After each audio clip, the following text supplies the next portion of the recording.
5:47, June 2023 Board of Directors meeting. And we'll just go right to the agenda. Do we have receive any comments from the public today? I didn't get a list. I see some in the audience.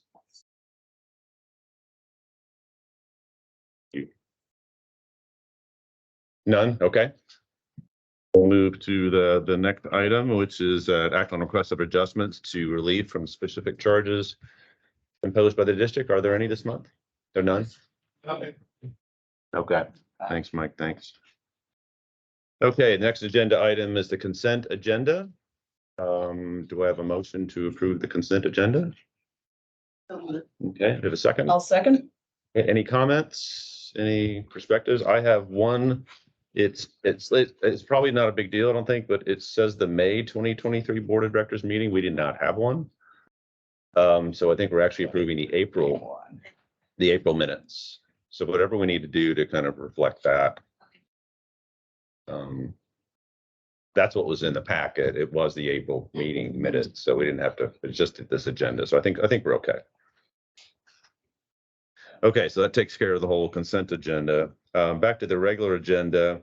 This is the fun part where we get to consider the appointment of the new directors, Craig Ricard and Garrett Costello this evening, to fill the vacancies of the board. Brian, how do we start this? I think. Did y'all get the motion on the consent? Yeah. Okay, all right. Okay, so moving on to item number 10, the appointment of the directors. So we do have documentation to seat both Garrett and Craig. So I will go ahead and form the oaths and then they can be seated. And then we can move on to the action items under 10. Okay. All right. Let's go for it.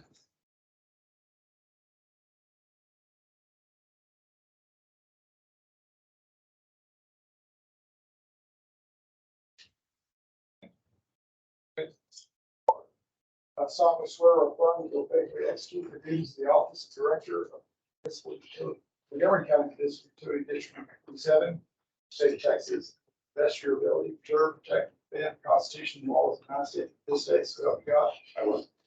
Congratulations. Thank you. It works.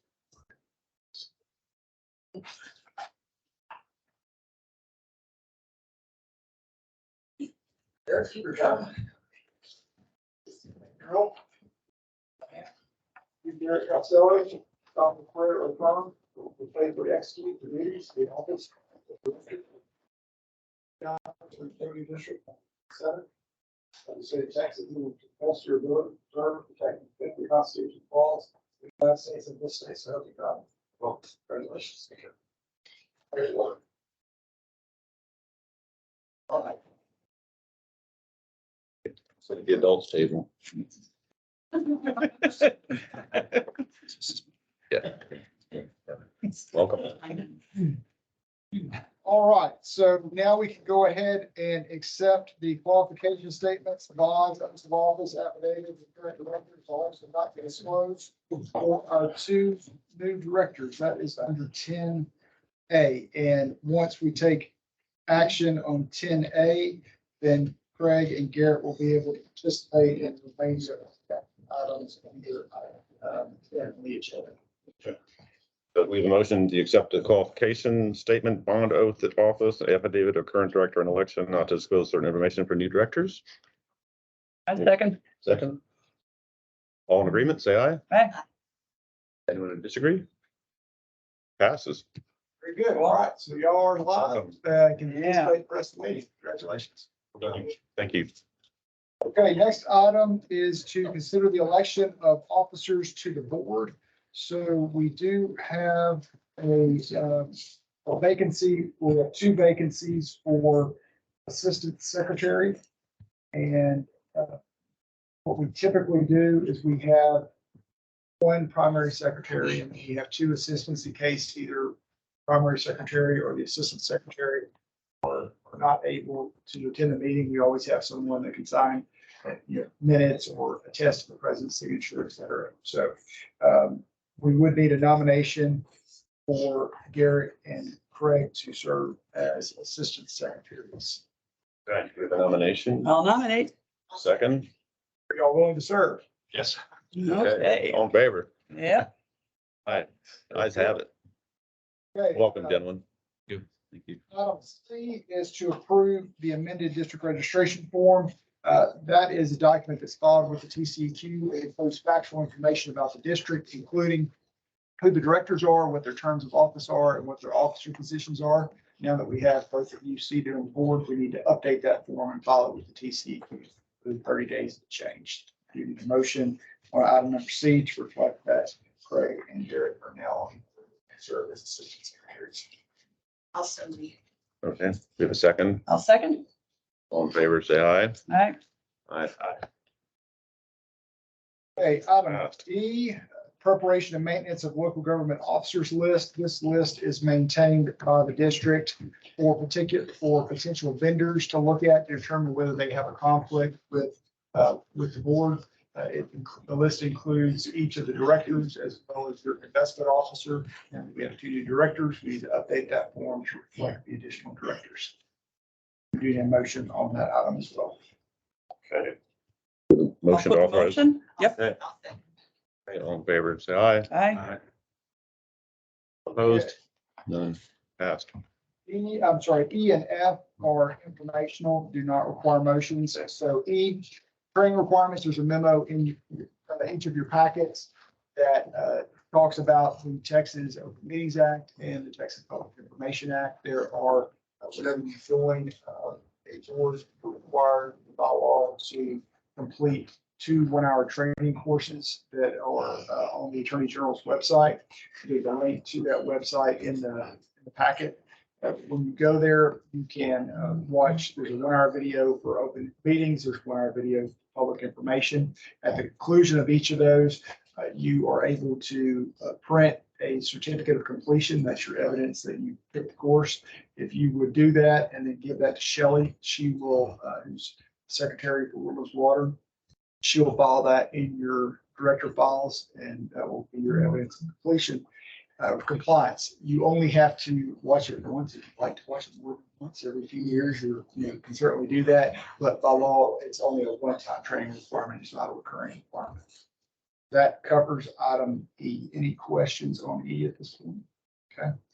And then F, conflicts disclosures, reporting requirements. So there's another memo in your packet that talks about conflicts. There's some check yes or no boxes on there. If you got any questions about potential conflicts, we can visit about it offline and determine if there's any reason that you would need to take any action in relation to a potential conflict. Questions at this point? Of course, I'll give you all my card. We can visit with questions afterwards. Okay. Okay, That covers it. thanks, Brian. Appreciate it. Welcome. Thank you. Yeah, good. Okay, we're gonna move to item 11. Receive and act on staff information regarding the upcoming MCAD Board of Directors election for the term of office, January 24 through December 25. So if you recall, last month, we reported that Metro Mud had made the first step in the process, which was to identify their intent to get involved in the election. That happened. The next step this month is for a district to make a nomination of a nominee. Metro also did that last night. Metro nominated Donald Friederhoff as their nominee for the public or special district position. There's no action for you to take today unless you want to nominate someone different.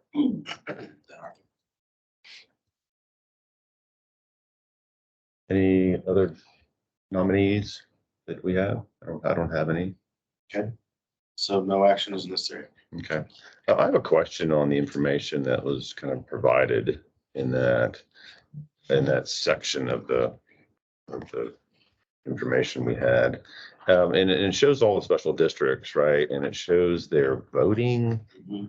What is that? I found Mud 47 and I found the number 20. What do we have? What do we have 20 of? Question. So We have a lot. They don't have hardly any. That's a bunch, yeah. it's a weighted vote that is determined by your tax levy. So it's a function of how much value you have and what your tax rate is. So the Okay. more AV that you have and the more higher the amount of tax you have, then the more voting weight that you get.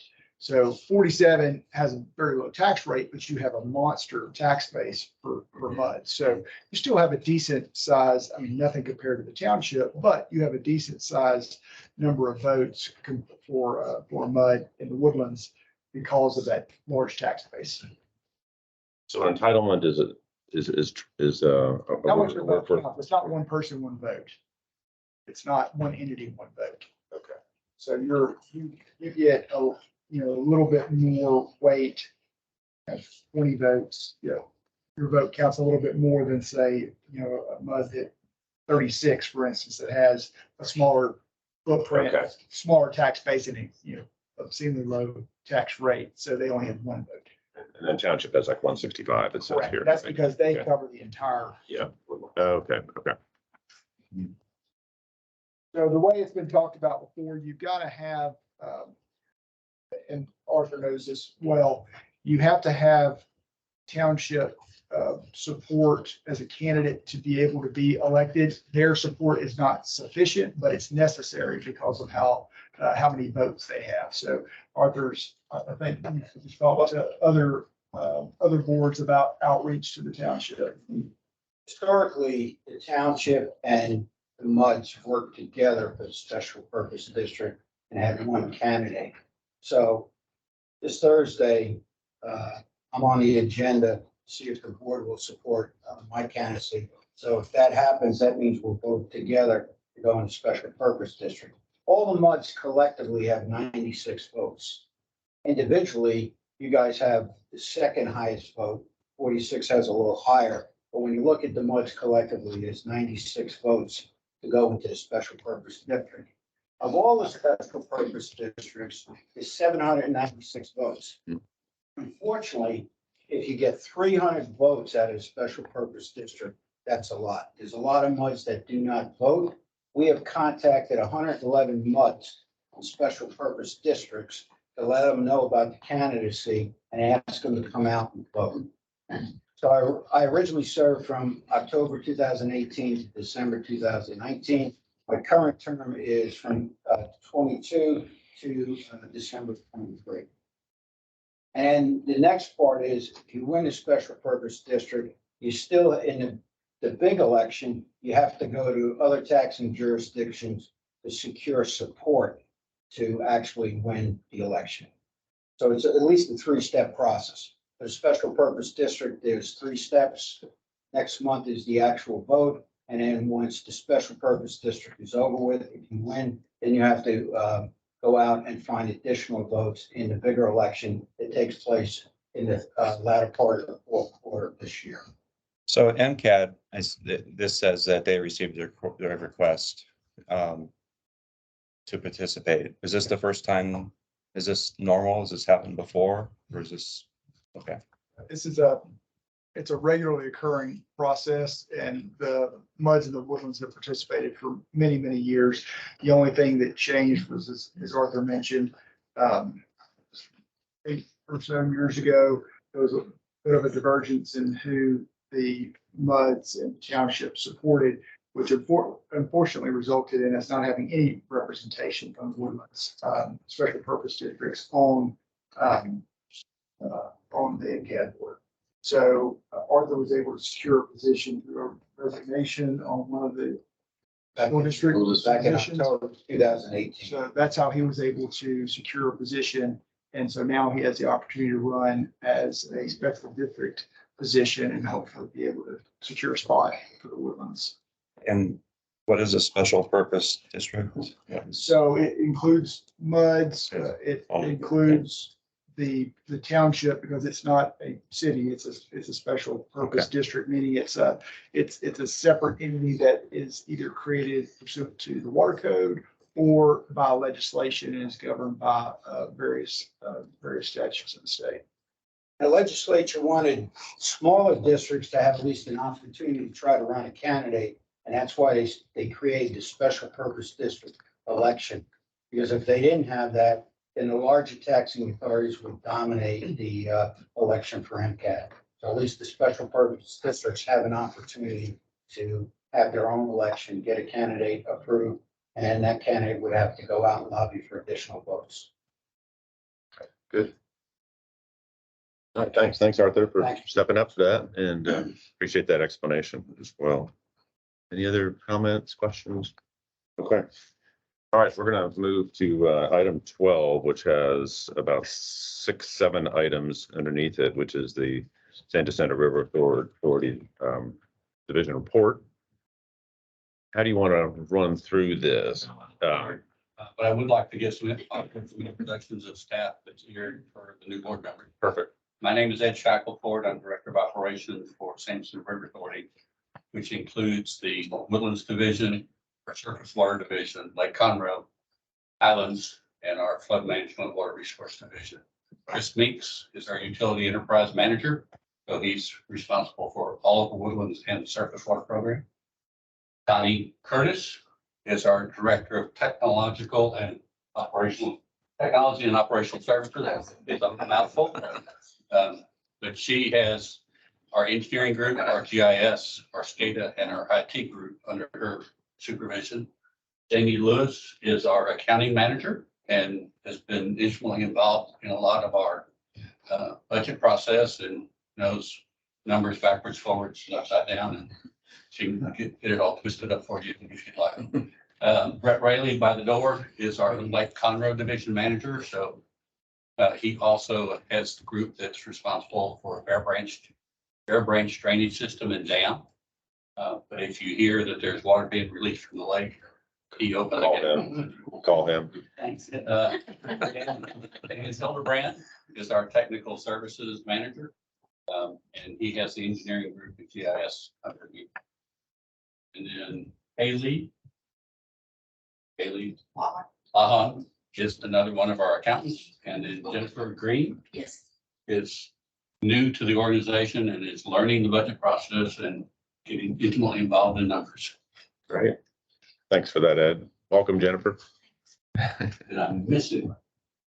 That's us. Okay.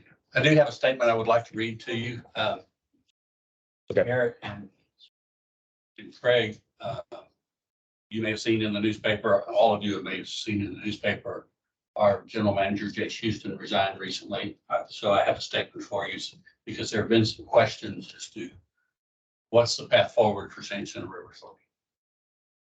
First of all, we'd like you to know the board is extremely supportive of Jace and how he has led the organization and what he has accomplished over the last 12 years.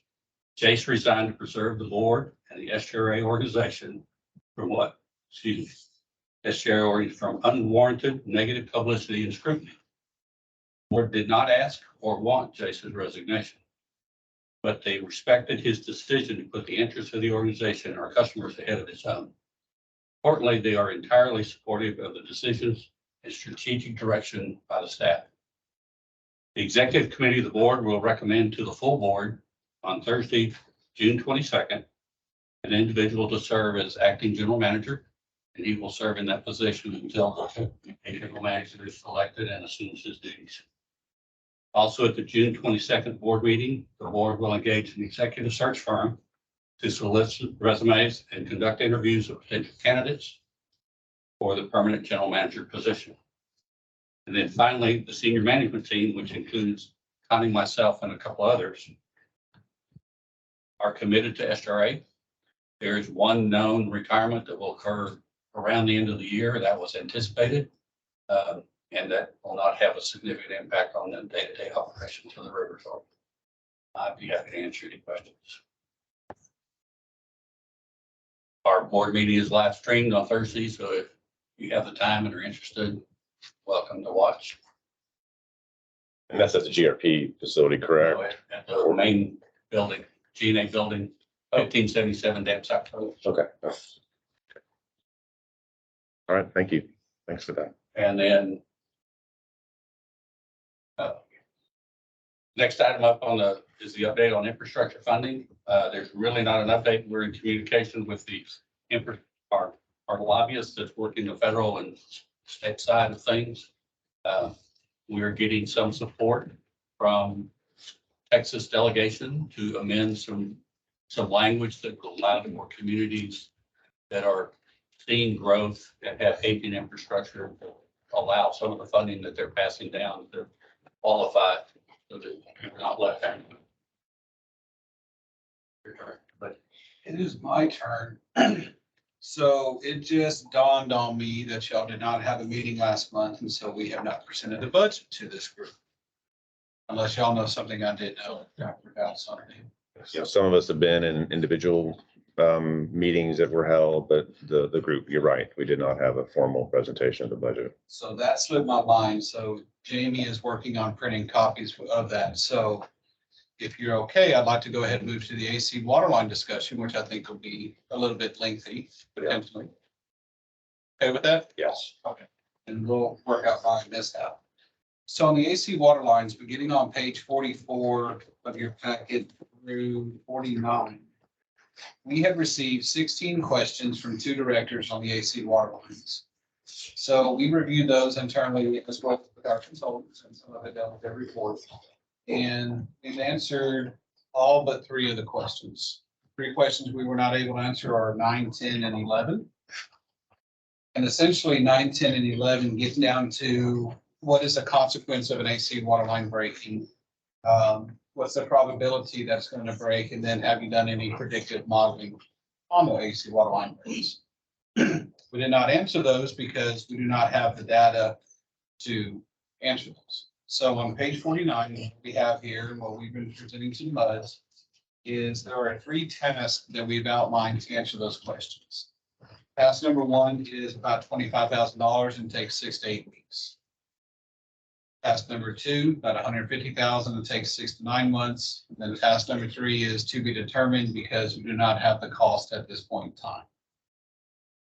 I will also tell you with the data that we do have currently on hand, if you elected to do any, or if the MUDs elected to do any of these 3, we do not believe it would change any of the decisions because we do not have very robust data that would actually be useful in these 3 analyses.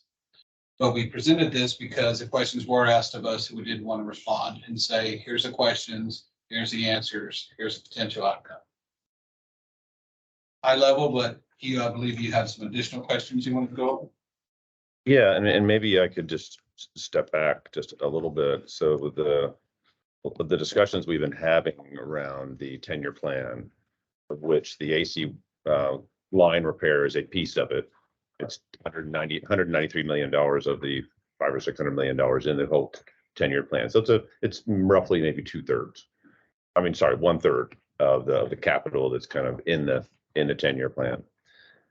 So focusing on the AC line, I think that's what's gotten most of the attention, and the discussion around what would cause us to want to replace all the miles of AC pipeline based on just a age-based scenario.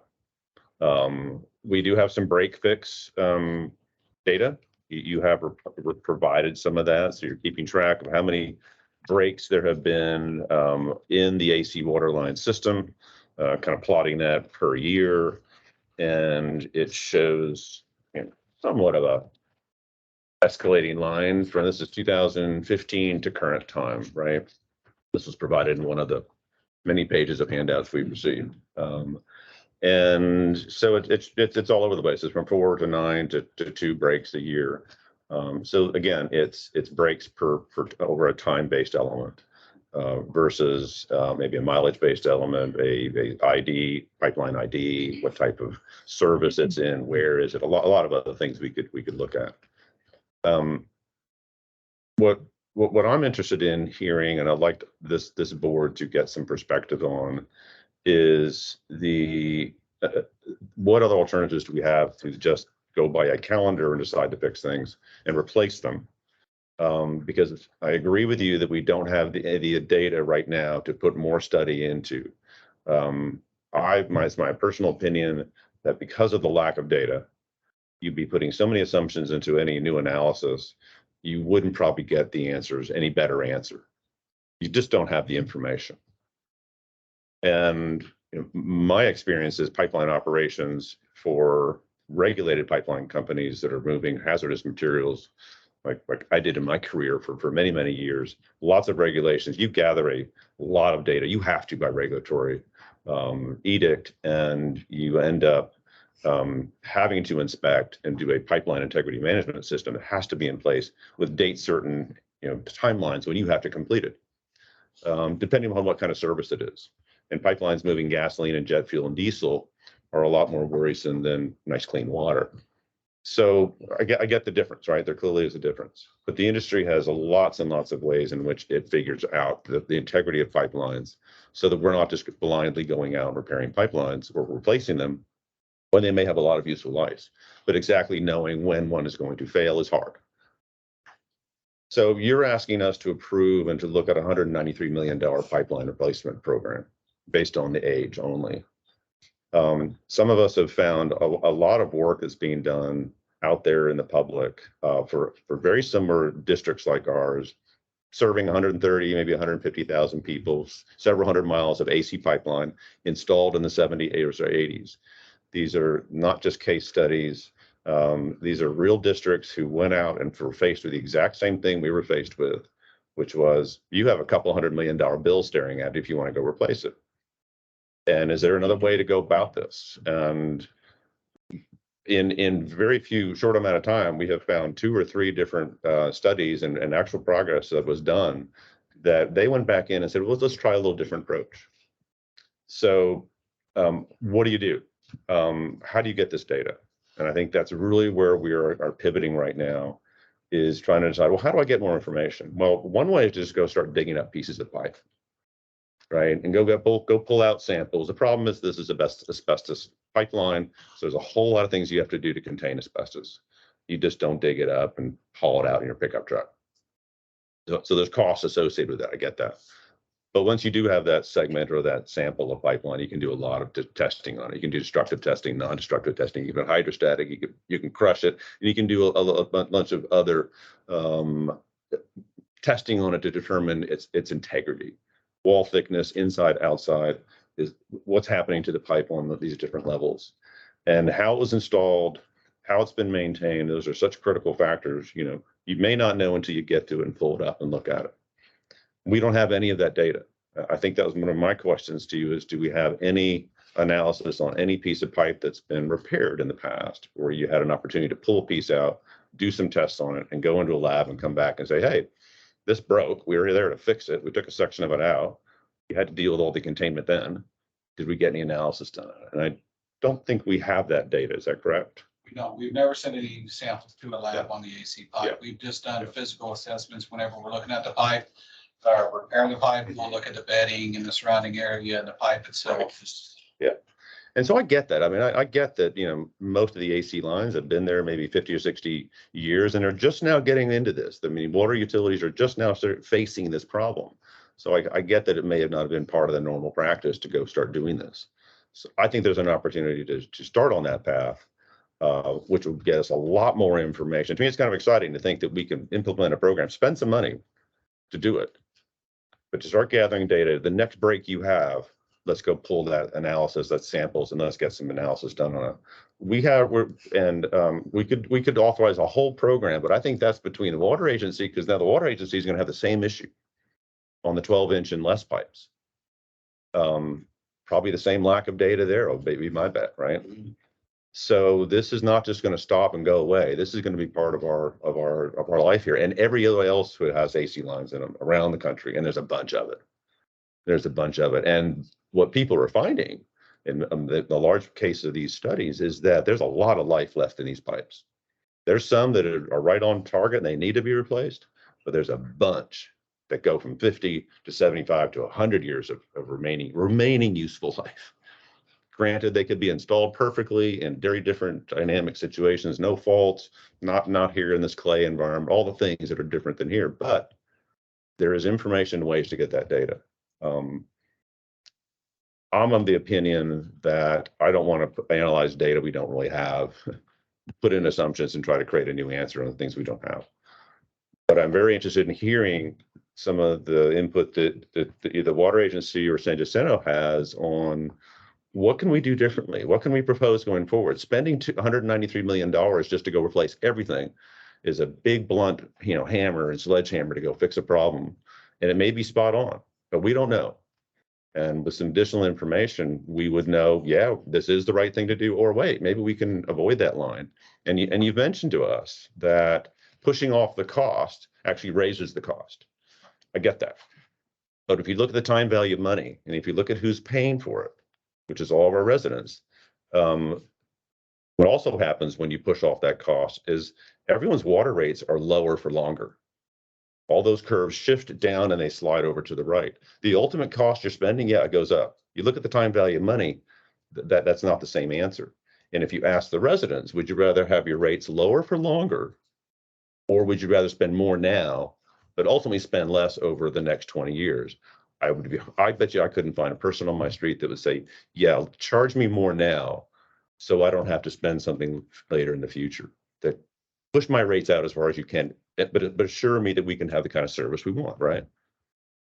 And I think that's the kind of analysis that we should be driving for, and driving a program that can get us to those kind of answers, so we can feel confident that we're pulling up the right pipes and replacing the pipes that are going to fail. We're getting near to failure and not touching the ones that aren't. And to me, that outcome is a very different conversation we're having with our constituents. So that's my little soapbox. Okay. That took longer than you probably cared to hear, but that's kind of that's where I'm sitting from, having done this for a living. And I'm not trying to say moving, what I did with hazardous material, moving it around, but I understand this stuff. And I would really like us to consider that. And I just don't feel I can consider an age-based program to anyone that I know and represent that fairly to them and saying, this is the right thing to do right now. And I know this is up for a vote, and it'll come down to that in the next couple of meetings. We have a budget in front of us. It includes a section of repair, correct, for the town line. Well, it's already been funded at this time. The design has, the construction has not. It's not included in the budget at this time. It's not in the 2024 budget. It's not. It would have to be a bond funded item that y'all would have to approve separately from the budget. The budget is only going to be O&M and R&R related items, which does not include the construction. So, that line is teed up. I think you've done design work on it. The design's done, I think, probably. Almost. We have some easements to acquire. Yeah. Probably not the place to discuss that here, but I think therein may lie an opportunity to start this program. I can answer some of your questions. Okay, so I'm sorry, I'm gonna start talking. Let the experts kind of pick up. Yeah, my name is Connie Curtis. I am the Director of Technical and Operational Services. So I am a professional engineer in the state of Texas. I oversee the engineering, the construction, GIS, IT, and State Department of the Santa River Authority. I'm happy to be here today. And Hugh, I appreciate your thoughtful outline of where your thoughts are on this, because we do have a lot of different information. I want to start with a couple of things. We have provided information to the directors, and we had an all-MUD meeting where we kind of discussed some different things. At that all-MUD meeting, there were some folks who had some questions. I mean, Hugh, I don't believe you were there. But one of the things that was brought up is this idea of the age base, right? Is that the best idea? So when you track that, we have a consultant, LAN, who did a study for us. And they made a recommendation based on the 50-year window. Now that 50 years, where did that come from? We can look back at our asset management plan. That's an SGRA document that was created by Tech Services, I believe around 2015, and it states 50 years. So where does that come from? I think that's an important question. Best that we can tell, those best in leadership now at SGRA and TSD were not there when it was created, but more than likely, it's a conservative approach because we know the level of service that the Woodlands would like to have. So when you look at the data, most data is somewhere between 50 and 70 years. That's the timeline. So we would look at it and say, all right, 50 years. Let's make sure that at 50 years that we begin to start to try to replace this pipeline. So Hugh, that is some of the best information we have. Our recommendation right now is to move forward with the Town Center Waterline project that is under design. So yes, there's a 10-year program shown in the budget that you're going to be looking at. But we wouldn't even be asking for the bond money to be sold on that. What we're looking for right now is let's get some bond funding to fix Town Center. And I'll get into why that's important here in a second. And then let's start the next two designs. And the Town Center section is through the Metro MUD. And it's in the downtown section of the Woodlands. So it's along Grogan's Mill, it's along Six Pines, it's along Lake Woodlands. So in those areas, your taps are actually directly off of estuary lines. These are larger lines that are delivering water. We are a wholesale water provider. And when the pipelines break, when you have a leak, you're impacting the commercial development within the Woodlands. You've got businesses, restaurants, hospitals, dialysis centers that go out of service for 18 hours at a time. And that's about as fast as we can get some of this fixed. Sometimes we're hopeful we can get it fixed in 3 hours if it's small, but it can take up to 18 hours, and that's impactful. We've had 9 of those, I think, if you go back and look at the data, okay, in that specific area for the first project. So we'd like to get that fixed. That's the highest priority, the biggest problem, okay? The next ones are the next priorities because they're the next biggest breaks in a commercial area, and then the next biggest breaks closest to some infrastructure that may cause some pressure issues. So we can get into that a different day. If y'all have additional questions, you feel free to let us know. But that's where those are. So one of the things we started talking to the Metro Mud about actually last night was, is it possible for us to, in that town center project, much of it we're going to try to do with non-destructive, meaning like you're not going to open, cut, and remove pipe from the ground. We're trying to do trenchless so that you don't see a lot of it. So the pipe's going to remain in the ground. But there's going to be places where trenches are going to need to be pulled. Can we pull some of that pipe, send it off to be analyzed to gather data? That's something we've talked about. Now, that's an idea. How we implement that in a construction project is a question that we're still trying to figure out. Literally, it's a day old. So give us some time to think through that, but it's a way we can do it. So I think you mentioned that, and it's something we're considering for sure. That's great. We would love to have more information, wouldn't we all? What we've had other conversations about is let's talk to our consultants. Let's talk to some of these folks who've written papers. I think we've already got a call with HDR, which is a consulting firm who's got some of the premier people that do AC pipe across the nation. So we're setting up some of these calls. Historically, what I would say is we have understood that many of the MUD directors and the boards would not be interested in spending a lot of money on studies for us to have this information. I mean, the pipes are just now 50 years old. Leave it alone. You don't need to know the information that's not ready to break yet, right? Well, here we are at the beginning of it. And are y'all willing, once you see how much it will cost, for us to do a comprehensive study? Yeah. So what we just committed to the previous MUD was let's go figure that out. Let's get a scope. Let's get some data of how much it will cost and bring it back. And y'all may go, well, never mind. Like, let's talk through and see these first ones. Are they really in bad condition? If not, let's push it out. And so we're willing to be adaptive. I think if you look historically at our capital plans, we're always making adjustments year to year. So our first ask is to try to get through town center, to get the design started on the next one so that we understand what we're up against on what we consider right now to be our next priority. And then from there, we'll make adjustments. And the more data that we can gather, if y'all want to do a more comprehensive study where we go pick, I think that Arkansas, University of Arkansas, we go pick places within the Woodlands to go do that testing. We can do that. One thing I will note from the Arkansas study that they didn't talk about was gaskets and just the pressure in the pipe. I will tell y'all, AC pipe, great pipe. It's not going to be super corrosive. If you install it correctly, it's a wonderful pipe material. The shrinking and swelling of clay around it begins to move the joints. The gaskets that are in there begin to age. You think about it, you got a gasket on your car, if it's 50 years old, what's it going to do? It's going to crack. So over time, as that shifts, things break, and that's where leaks begin. And the longer that happens and the more that cycles, the more you see that increase. Right now, we're seeing that small trend line here. You're right. It's a small trend line up, right? Like you could sort of tweak it and flatten it out if you wanted to. We're afraid what happens with AC is that it goes and it begins to escalate. And you've seen that some in the greater Houston area historically. When pipes begin to break with AC, the systems begin to break down. We're trying to stay in front of that. We're trying to be proactive. But if y'all want more information, we're willing to work with y'all on that. We're willing to bring y'all the information so that y'all can feel comfortable with our approach. But we just don't want to wait too long on town center where it is maybe more critical. And that's really up to y'all to give us information back on that. So how many miles of pipe for town center is needed or requested? Chris, you remember that off your head? 10 miles of AC, of River Authority AC pipe in town center. What's the average cost of pipe for AC? Is it I think those two, were 34 million. 34 million for the Northtown Center and the Town Center is the budget right now. And then it's 5 miles, Roughly, roughly 5 miles. because the town center itself is 15,000. Because, you know, I mean, Hugh held up this chart, but in 2018, there were 2 breaks, you know, so it is hard to tell, like, thing if you is go back tricky. in time further, Right. is that going to change?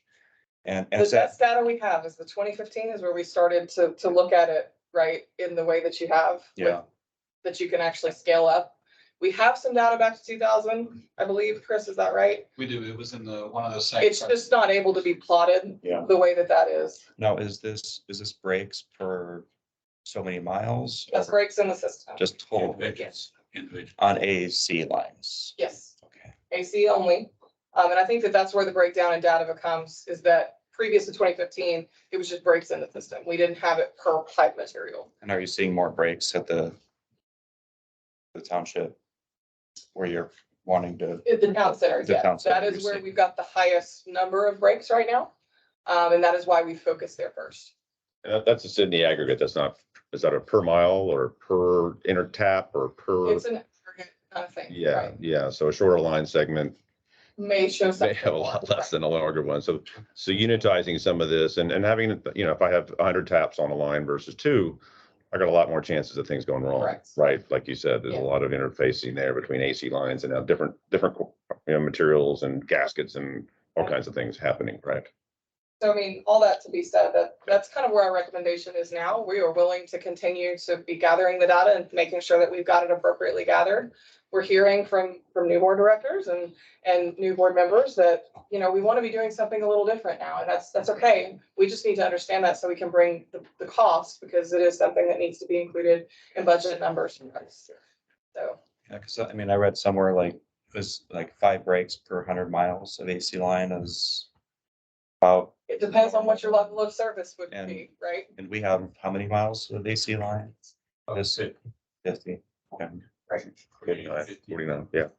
So one of the things I think maybe, I'm not sure everyone is aware of, so the way that this capital program would work, and Connie, thank you very much for kind of going right there. I really appreciate that. I think that's outstanding. I like, you know, I'm keen on y'all we're all evolving through this together. And if we're doing this together and we can help you, help us, then help our residents, then we're all gonna kind of come out ahead. The way I think this is gonna work, and correct me if anyone wants to, but each MUD is not paying for its own AC line repairs. Right, so because this is the wholesale system, doesn't matter really where it is, it's all going into the wholesale rate and everyone's gonna pay based on the water they use, correct? It's gonna show up on a per gallon basis down the road. Now, there's a bonding thing that the MUDs have to kind of do to get the mechanics of the money from SJRA and authorized by the MUDs to be spent, and then to turn around and that turns into a new fee that gets kind of layered in as we add more dollars to the going forward basis, right? So close enough, maybe. So we just can't vote on our AC lines, and Metro can't just vote on their lines. We're all in this together, right? And so when we all vote on it, that makes sense to me. It's kind of a community-wide effort. And it's probably gonna, is it gonna be the same way for the small lines, the 12 inches or less line, where they, Or less or just mud specific. So those will be, Okay. you know, anyone who's mud board wants to be, you know, how aggressive will they be in replacement versus, you know. Gotcha. Okay. The wastewater treatment plant's another community-based system that's everyone's gonna pay for through the sewer side of the funding and the fees, right? Okay. You know, I think we're on the right path here. We have a voting system. We have, there's a majority of MUDs who are gonna do one thing or another, and I'm not sure how that's gonna turn out, but I'm really encouraged by what I hear. You know, just as a data point, I think by your own data that you've shared with some of us that you spent a total of $1.6 million on repairs of AC lines. Over how many years? 8 years. That's $85,000 a year. And I'm gonna make you uncomfortable probably right now, Okay. but you're asking us to spend $193 million over the next 10. That's $19 million a year. And if you're asking me to spend a percent or so of a potential cost to maybe have a chance of moving that cost, up or down 4 or 5%, I think that's a pretty good leverage bargain to go get the information. We haven't been spending a lot on AC line repairs. I And think the response to you on that would be, for every one of those breaks, there is a social cost. There's a cost to business, there's a cost to the homes that are there, there's an impact. That's a level of service discussion. We build a program based on the level of service that we are told by our MUDs and by those that we serve of what y'all would want. And so if y'all are willing to say, okay, 10, 15, 20 breaks a year is acceptable, then we go build something around that. But if you want it to be less, if you want it to be less impactful, if you want it to be a same level of service, then we have to build something around that. And so what we've done so far is to build our program based around what we believe the level of service that's been communicated to us has been. We can adapt, but we need the direction from the MUDs and the support from the trustees to give us that direction. Am I correct in that? You're correct. and we have to ask our residents, what level of service are they willing to pay for, knowing what the cost is? Because right now they have no idea. Right. They have been paying for 50 years of service and being probably pretty darn happy with it. When we tell them their rates are going to double, for just the water side, because of this, say, oh, now what do you feel about your reliability? I don't know what the answer is. We don't know that at this point in time. And so that's why I think we have to give them as much information as possible to say, well, here's the outcome if we don't do this. Right. I think what we've committed to do at this point is to go back to our consultants and try to bring back how much it will cost to do some of the data collection and that analysis to you all to help make the decision of whether y'all want to do it. Do you want to delay these other projects and wait for the information, or do you want to move forward with the water line construction projects? Because to us, it's us serving you. Yeah. And so we understand that y'all have to make the tough decisions to allocate the money. But we do want to be serving you all at the level that you want. And at the end of the day, we've got to have your money to do it. So. Well, I think the partnership goes both ways. You're our operator, you're our expert. And with that comes the ability to help, guide and give us direction. So we're asking for the best possible direction you can give us, I think. Yes, sir. Right. Recognizing we're paying for everything, Yes, sir. right, regardless. Yeah. That's a I'm given. not a dollar. Yeah. Thank y'all. Thank you, Connie. There's no more discussion on the AC lines. Any comments or questions from them? I think our anticipation is that we would be back at the August meeting, not July. Yeah, that's right. Okay. Cynthia? Cost to include any asbestos remediation? Because I'm thinking if it breaks, is that releasing anything? Special cautions have to be taken? Yes. Yes, absolutely. So anything that's dealing with AC pipeline, it does have the word asbestos. So, there are specific health regulations on how that pipe is handled. So it's called being friable, if you want to be super technical. So if it breaks and it turns into a powder and you're breathing it, that's friable. The EPA has limitations on the amount of pipe that you can pull out of the ground. So if you want me to get super detailed, I can. Yeah. Overall, what you do is you keep it wet. You might see some guys in some hazmat suits at times, but overall you keep it wet and it won't be friable. And getting a little bit in the water is okay. The EPA has proved that. So if you have additional questions, I'd be happy to get. No, I work at a law firm and that's what we do is asbestos claims. Okay, so there you go. Believe me, I know. We should be fine with the water lines. Okay. Okay, well, I'm describing. I had one question, Yeah. just like by pushing off this, like somebody mentioned, that it raises the cost. Yes, Like, sir. naive question, but how does it raise the cost by delaying? So, Yeah, every year the cost of construction goes up. okay, And Got it has been, honestly, historic inflation has impacted the construction industry drastically. So that's essentially so. okay. Yeah, and I would really encourage us, we've got to get back to using the time value of money when we're talking about this. It's the same discussion we had at the wastewater treatment plant. We just can't talk about gross dollars over 20 years and say that's more than these gross dollars over 10 years. Therefore, it's worse project because you're spending people's money that they have some, that they can do something else with it. You're going to take $100 a month out of somebody's pocket and they can go put it into a CD or go on a vacation with it. That's their cost of money to them that you have to convince them that that's a good thing to do with their money. It is not just a gross cost. You have to do this analysis. And we keep not doing this. We're going to keep having these same conversations, I believe, because that matters. It matters to me, whether you're taking my money today or 10 years from now. Recognizing that there is a cost to that, right? So if we get it back to present dollars, we can then compare those two differences, those 20-year versus 10-year, and really know what it's going to cost me today in today's dollars. That's just a perspective. If I can comment, you mentioned social cost. I mean, if we start putting the taxes or start raising the taxes on these residents, a lot of these employers, that's their employee base. So there's going to be social costs there too. And the price of poker to live here is going to be so high.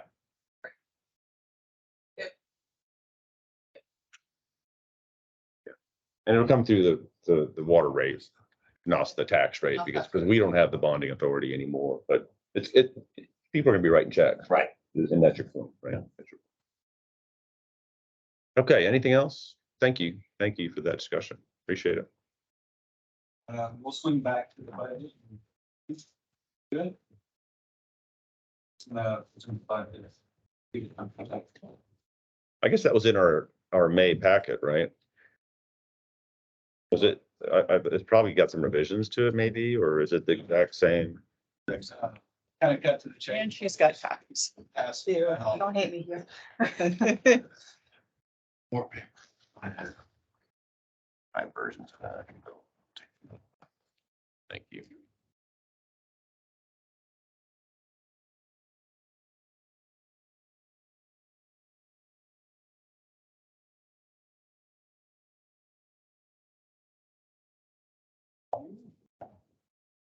So apologies on the handout screen from last month's packet.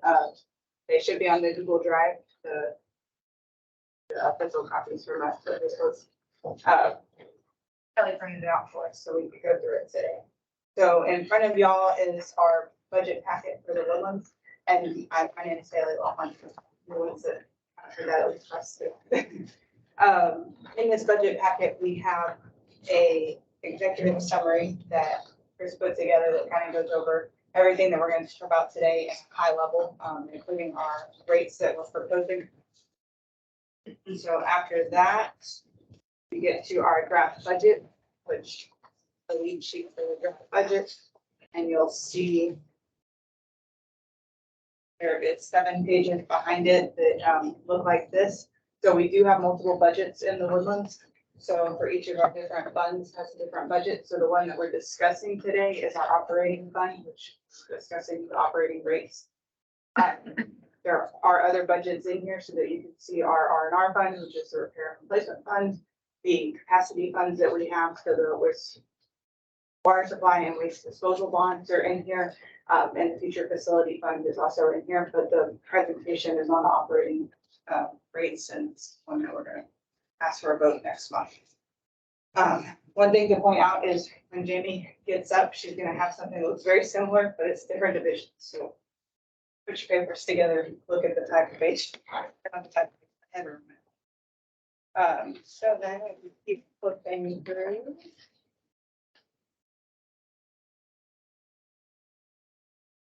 The presentation we're going to go over today. Presentation structure. So when we're doing our budget each year that we put it together, there are several things that we look at as our kind of baseline assumptions and considerations to build out our budget. So this first slide here just goes over a few of the main ones that we do look at. And the first thing is our sales and our demands and what, how much do we think we can produce as far as water goes, with water, how much can we treat? And from that we can produce and treat, how much of that can we actually sell to the customers to then come up with our base to our rate. So the big change that happened from last year to this year is our water loss percent. We changed it from 9% to a 5.5%. So there is an increase in our sales, even though our production is not changing for water or wastewater, but there is a change in sales. So one of the other things we look at is any cost increases we expect to see across all of the division. And we'll talk about it in this presentation, but some of them are the chemicals that are going up in price, our foot falling, our electricity is increasing in price, and our payroll and our staffing assumptions, and also the public communications component. I haven't heard from John yet, but he's going to talk about some of the public education outreach that is going on. And so part of that is Sherry was asked to help fund a consultant to help with that campaign. So that's going to be in the budget for next year. So one of the other things that we look at is our project plan. Our that 10-year project plan that's been discussed tonight and then also was presented at the April meeting. We do look at how much we need to fund that project plan each year to keep it sustainable. We're keeping that transfer at $6 million. So it was $6 million last year. We're keeping that transfer from the operating to the R&R fund at $6 million for FY24. The last thing that we look at that we're covering today is the blend ratio. So we are keeping the blend ratio the same from FY23-24. We're keeping it at 50%. So for the new directors, that's 50% surface water and 50% groundwater. That's our blend of the water that we serve to y'all and then y'all serve to the residents. So moving along to the next page here. So on this one, we've added. What page you on? I'm sorry, could you just give us? 49. Yeah. Okay, thanks. Yeah, it's 49 on here. So we've added this slide in just to kind of talk about some of the things that we've been asked about in the past and to give you an update on where they are in our budget. The first one is the USGS stream monitoring gauges. There are 7 in the Woodlands, and these are not going anywhere, but the funding partners that will pay for them is changing, so that we will see that coming out of our budget, the Woodlands budget for FY24. So that's $75,000 a year, and it's going down to FY24 $62.50 because the contract runs through the first month of our fiscal year. The next thing that we are looking at is the lobbyist, and we were asked to remove that from our budget and discontinue their use. That we are carrying through the end of their contract, which is December. So it's the same situation. It's 4 months of our budget. So you will see that $40,000 in the budget, reducing from the $120,000 last year.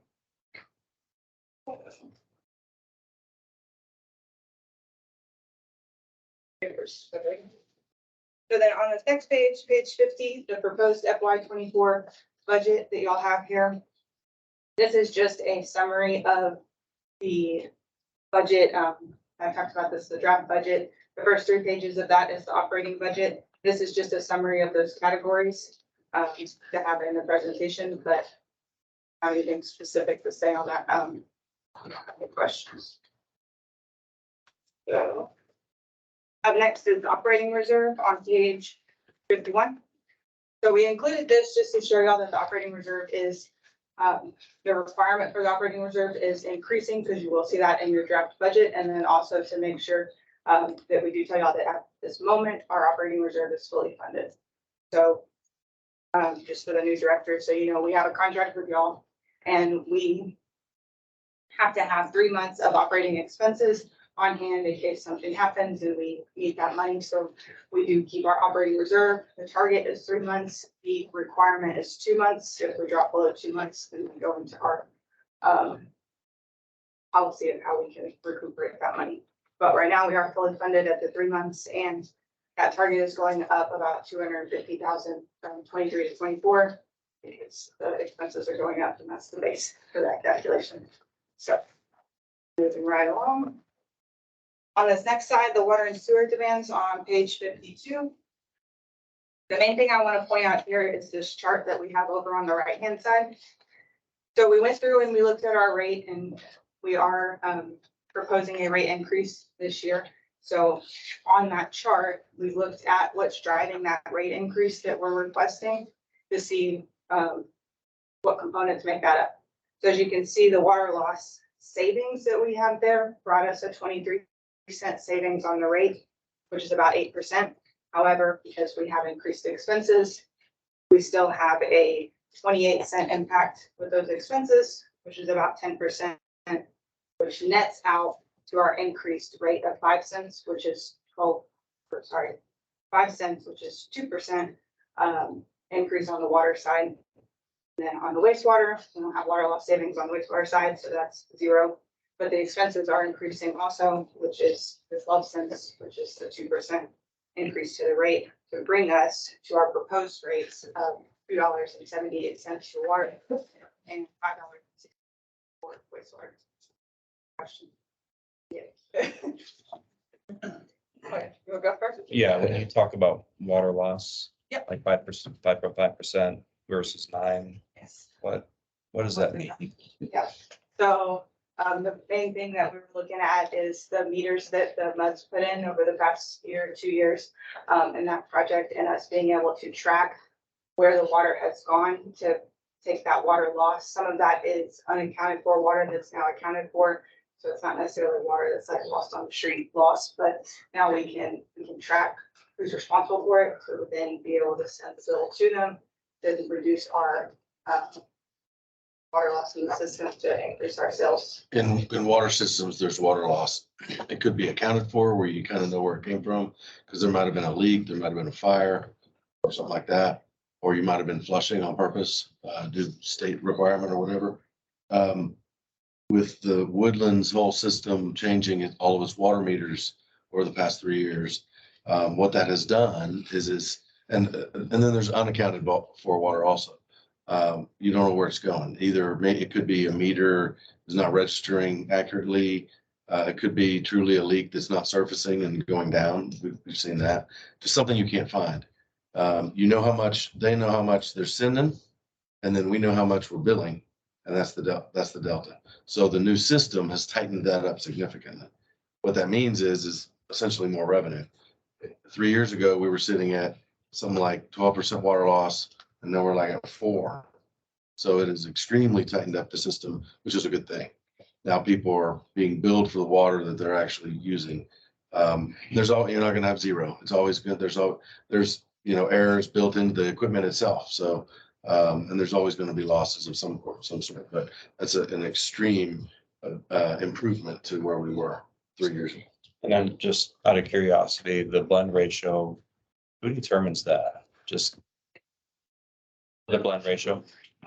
So some of that comes from the GRP, but we get to tell GRP our blood ratio to be average. That's what we get that, the grant that wish, right? Right, yeah, so the Woodlands, Just curious. No, it's that's a all. good question. there's 7 entities that receive surface water in Montgomery County. Those 7 entities can request from the GRP review committee how much surface water they want. When the GRP review committee does a budget, if they want to grant it, they'll grant it at one time. So Woodlands is the only one of those that's receiving 2%. Everybody else is receiving 35% surface. Every year it's recalculated. Question on the meters, coming back to Garrett's question. The old meters, when you would send the bill, they know how much they shipped. You know how much you bill. That difference, they've got to eat that because you didn't bill it. Actually, the Woodlands has to pay for it. Okay, the Woodlands pays for Their it. metering's pretty good. Yeah. The old meters, that discrepancy.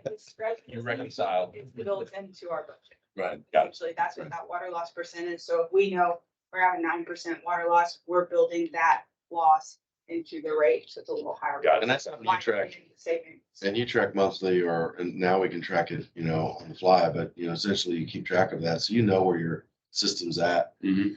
And that also would end up going into the budget and, for the historical water loss. So you would know what that is and you'd have to build that loss and back into the budget. Okay, for sure.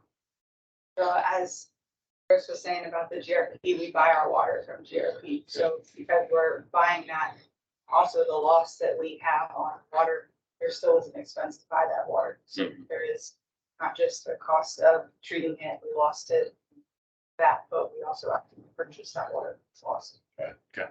But it is still the budget. It's a great testament to the new meters and the improvement. I mean, you're paying for these meters like instantly. Just something to note that this is a one-time benefit, correct? So what would normally be a 10% or a 28% increase is looks like 2%, which we feel good about for sure. We just know that underlying there is a 10% increase that's being offset just this one time. So next year, if they're undergoing the same cost increases, you're rolling another 10 cents on top without this kind of a benefit. A little bit, just to keep that in mind. Okay. That's a very good point. And I will say, I remember to say that in all the other board meetings, but just this one is not. A while ago. That's okay. But it is a very good point on that. It's the kind of one time benefit that's given, so we're getting, be able to sell more. Sure. That is a one time. The benefit will continue because we'll see the dramatic. So moving on to the next slide here on this chemical slide. So this is just kind of the section where we're going to go through some of those cost increases that I talked about at the beginning. So on this slide, you can see our chemicals. I have chlorine mapped here for you. Our chemicals is increasing about $250,000, which is about 22% increase from last year to this year, or last year, FY23 to FY24 budget here. So you can see on the chlorine map that we are not using that much more chlorine, but the price per ton that we have to buy our chlorine at is significantly increasing. It's gone from about $1,700 per ton, about $2,300 per ton, effective this past April. So we are already experiencing those prices, and so that is in the budget for that increase in FY24. So moving on to the staffing page here, which is page 54. So one of the other things that we do is we look at our FTE plan and look at our staffing needs to see if there's any adjustments that need to be made for the woodlands or for indirect staffing that is supporting the woodlands. So you can see here that our direct staffing is decreasing and our indirect staffing is increasing. So the next slide shows a little bit more detail on what makes up those numbers for indirect and direct. But one of the other things that we look at in addition to our FTE plan and making sure that we're staffed adequately is our some of our other staffing assumptions on the dollar side with our staffing budget, which is we looked at the 4% for merit and promotions and a 2% inflationary adjustment. And then the decrease and increase in FTEs that we discussed, bringing our salaries change to the $175,000, which is a 3% increase that you'll see in the budget. So on the next slide here, like I said, this is a just kind of chart that goes through our indirect and our direct staffing needs. And Chris went through and added the justifications for each line and why there was a change to that line. To give you a little more detail so you can see the needs there. The big difference that is the driver for our indirect going up is the projects that are coming up in the woodlands. So you need more TSD and you need more accounting support for those projects. And then you can see the direct woodlands is also decreasing down there. So indirect is going up, direct is going down slightly. Does this include the retirement you were referring to? Was that a Woodlands Division retirement? So You would refer to a retirement that was kind of in the system already. Is that included in there? That FTE is in it. Yeah, In the with a replacement, I assume, coming Oh, in. yeah. Okay. Is this the whole SGRA system? And yes, then, no. okay, So the indirect is the woodlands portion, but those people support, or the indirect is for SGRA, but the portion you're seeing here is only the woodlands portion of our indirect. So that's why you see like 0.5 of a person, that other 0.5 of that person might be in the highlands or something else for an indirect. But this is just the woodlands portion of staffing. so the 175,000 is. Yes.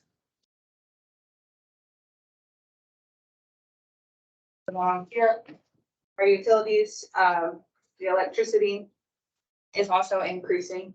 So we did receive direction to take our historical use for electricity and add an additional 10% in there to do our FY 24 budget. So you will see electricity with a large increase in our budget, and that one is going up 25%. So I know 25% doesn't make sense with 10%, but it's because it's 10% on top of historical use.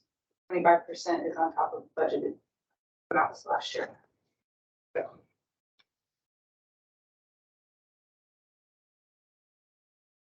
Right along. Is that under a fixed contract, your electricity? Yes. Just Yeah, so no choice. we have very small connections with Reliant, but our 98% comes from. In one version, it was 21%. We actually talked about, said it might be too low. Now I see it's 25. Did you just get some updated information on raising that on the utility?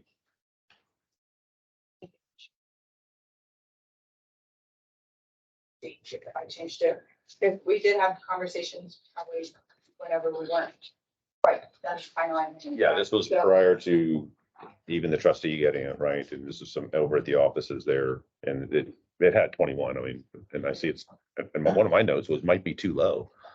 So now it's 25%. So I was just curious, did another update come through, some guidance from something? No, we'd have to look back and see, but we did meet before we presented it to the trustees and everybody else, and since that time, it has changed. Okay, So. this might have been just the version I'm looking at before that. Okay, that's fine.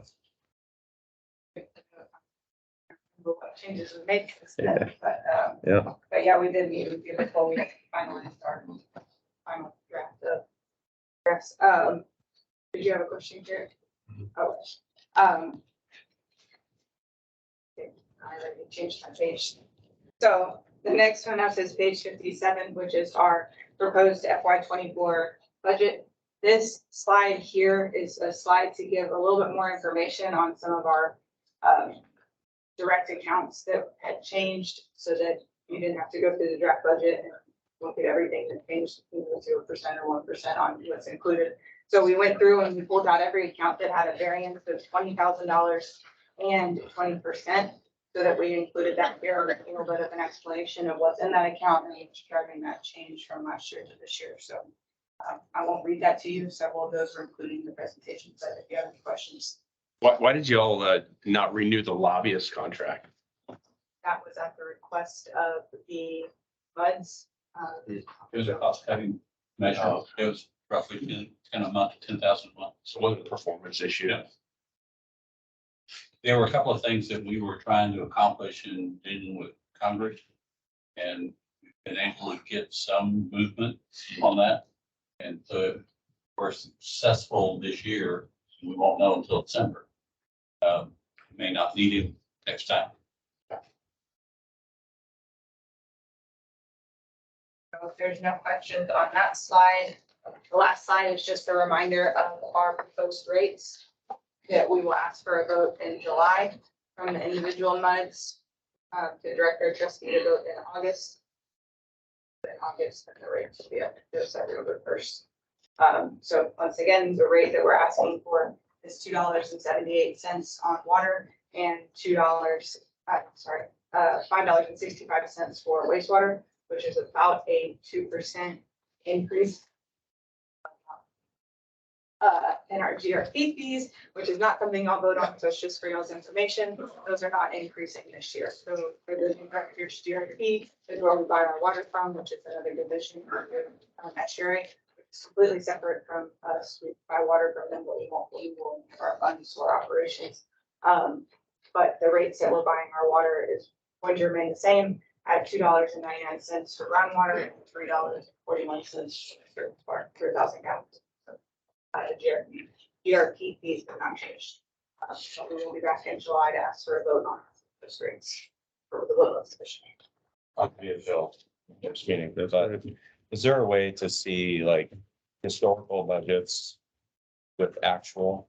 Like, so you had a budget in 2023 and then what the actual was, because when I did budgets, I kind of made sure there's some wiggle room. Hey, so just out of curiosity, So there is a way to see that. I believe our budget narrative is online, but I'm thinking the budget narrative might not have actual, but our actors out there with our budget narrative on our site, on Sherry's website, but also in this budget packet, if you're just wanting to look at one immediate year past, the draft budgets does have columns that show the actual for those line items over the past. I think it does rolling 12, and then it does from like September to March or no, to that particular. So if you're just wanting to look at last year and where we stood with budget, that would be one place to look. The other place to look is we provide our financials monthly for y'all, and we put it in the packet, so it is behind you. We have J financials in your packet, and that also does have a budget to actual column on that. So there's a few places to look, but if you're looking for more information or anything specific, reach out to Eric. He can get us in touch and you can look at that. How did they get access to the Google Drive? Is that something that somebody sends them a link? Already had it. Yeah. Did you all get it already? Okay, good. Okay, perfect. There's a lot of info there. Yeah. Still getting through it. Thank you. Thank you. Thank you, Haley. I'm gonna turn it over to Dan. Got a quick update before I kick it over to Ed and over to Jamie. And we'll get out of here by midnight. All right, good evening, everybody. I'm Dan Hildebrandt. I'm the Technical Services Department Manager with SDRA. Craig and Garrett, congratulations on joining this board. I appreciate your commitment and really helping us make some of these key decisions on water wastewater infrastructure here in the Woodlands for the community. With the aging infrastructure in Woodlands, nearing that 50-year mark, there is renewal and investments that do need to be made to keep that level of service going. You heard about kind of the AC Waterline program tonight and got kind of an introduction to that. Well, there's another very significant program that we're looking at on the wastewater side. So that is something over the past 18 months, we've embarked on a wastewater strategic planning process. And coming up in the near future, actually next week on Tuesday, June 27th, from 5 to 7 p.m., we have an all MUD director meeting at SDRA's office here in the Woodlands. It's on page 42 in your packet, just a little reminder flyer. But what we have been working with on our consultant over the past few months here is defining what a capacity needs to be for replacement of a new wastewater treatment facility. So there'll be a little bit of a background and update. It's been a while since we've talked about that with the MUD director. So you'll get a few slides of the previous 18 months. But I think it's something to start being engaged with because there's some major decisions and a lot of dollars tied to that program coming up here. So just wanted to note that real quick and invite you, encourage you to come to that meeting next week. So I appreciate it. Sam. You're up. Bear Branch, the rehabilitation project, this is where we're replacing the soil cement on the upstream side of the dam and also reconfiguring the service spillway at the dam. We are currently out seeking statement of qualifications from engineering consultants. Should have them under contract September of this year. And with design, with preliminary engineering starting shortly after that. This is the project that Congressman Crenshaw has allocated $3.6 million for funding, and then the rest of it is provided locally. And so you'll hear some conversation about those numbers. The goal is to be under construction late first quarter of 2025 with completion by 1 year later. The Bear Branch low flow vault lid replacement is 100% complete. There was a budget of about $75,000 and we came in under 30, all with engineering, construction, cost of the lid, everything. And for Garrett and for Craig, we replaced the lid to make it a more secure facility because it's about 14 foot deep. Kids were breaking the lock. Oh, let me back up. Vandals were breaking the lock. We don't know if they were kids. And you could open the hatch and there wasn't a safety netting on it. They could inadvertently fall in. They'd have no way to get out. So we've put in a more secure lockable lid. We have a safety net on the inside, and plus there's a ladder on the inside in case somebody gets inside. The Bear Branch monitoring report is on page 43.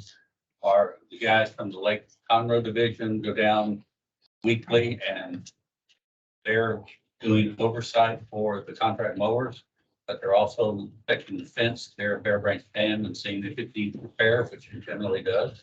And also identifying if there's graffiti on the face of the dam and whether it needs painting over so that it's not offensive to the neighborhood. Last year we did, constables at the sheriff's office did catch some kids vandalizing and got called in. Got to visit with the judge and got to visit with their parents and realized that they had committed a bad act. So they're, maybe the word is getting out. The Bear Branch, and then Bear Branch drainage system, the overall, Jamie and Brett are here to talk to you about the FY24 budget. MUD's 7, 46, 47, 60, and 67 pay pro rata shares of the Bear Branch drainage system budget. Jamie? Haley Warren, this does look very similar to your Woodlands Division budget that you just received. So I'll hand you these as, they do say Bear Branch at the top, as she mentioned. So if you were, get your pages mixed up and you need to straighten it out, I think somehow I got off on my.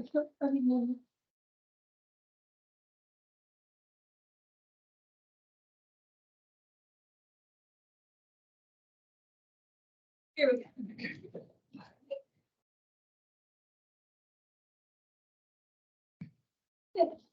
The way the budget works, we kind of tell the end of the story at the beginning. The capital contributions line at the beginning kind of is the bottom line of the budget for you guys.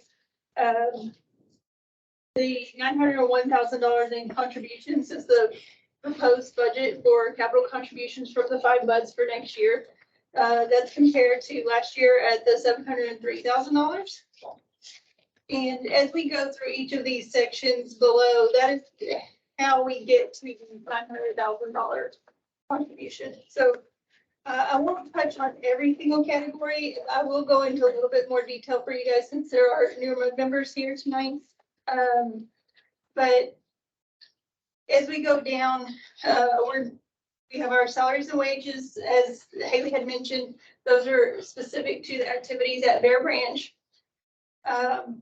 The increase, as Haley mentioned again, that's a River Authority wide increase for the 4% merit and the 2% inflationary adjustment, but this also includes any increased time for project management on the projects that we will be doing for the Bear Branch Reservoir, which is the project that Ed had mentioned, the soil cement repair and the dam spillway maintenance, as well as any of the maintenance activities along the flowage easement as well. So it's all of our internal stuff, including Brett's time, accounting, purchasing, technical services. As we are going down, we do have an increase in our engineering line. This is due to, if you'll notice, you have a 10-year project plan. That is the package here. And that 10-year project plan includes a dam maintenance, a dam inspection that is required every 5 years by the TCEQ. It's due this coming fiscal year, and that's what the increase is for under professional fees.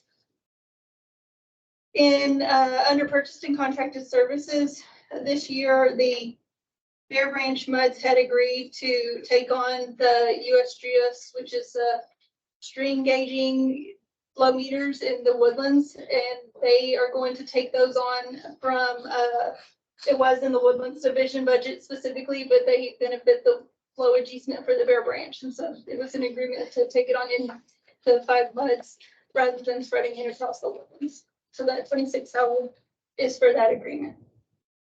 That's the same one that Haley was mentioning. They removed it from their budget, put it here. Supplies, materials, utilities are fairly stable. We do have some additional newspaper ads that will be increasing for those projects. as we advertise them out.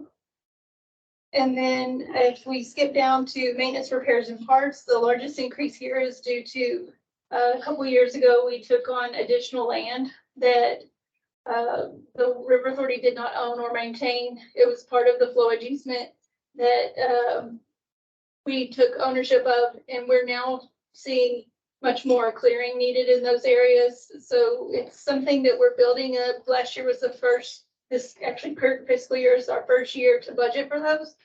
And we're finding that we did not budget enough for that activity. And the last item to highlight really is under capital improvements. That is, again, on the 10-year project plan. The $847,000 is the preliminary design for the soil cement and dam spillway project. You flip the page, on the back side of this page, there's a cash source. We do anticipate rolling cash from the fiscal year 23 budget to the fiscal year 24 budget to help pay for all of these activities in the amount of $468,000.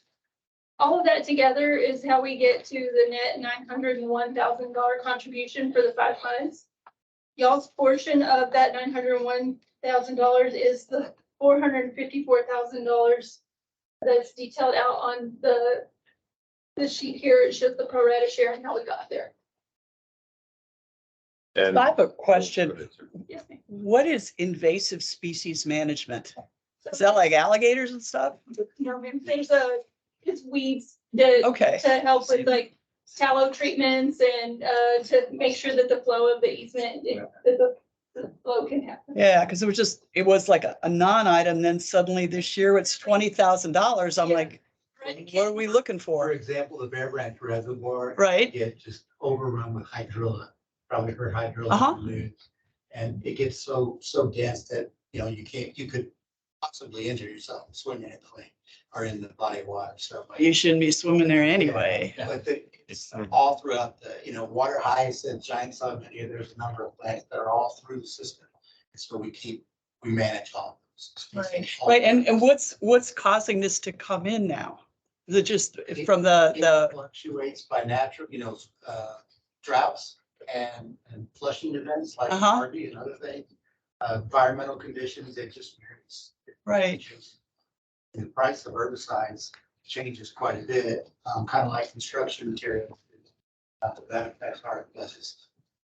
Right, okay, oh, thanks.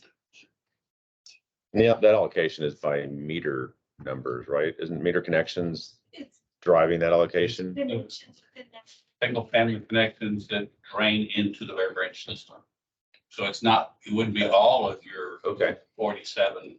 It's SFDUE that you've mapped it somehow into that based on address or Yes. where the street is and stuff Your like all that. consultant that is doing the drainage, the Bear Panther drainage modeling project, just mapped and identified the number of connections that go into the Bear Branch system.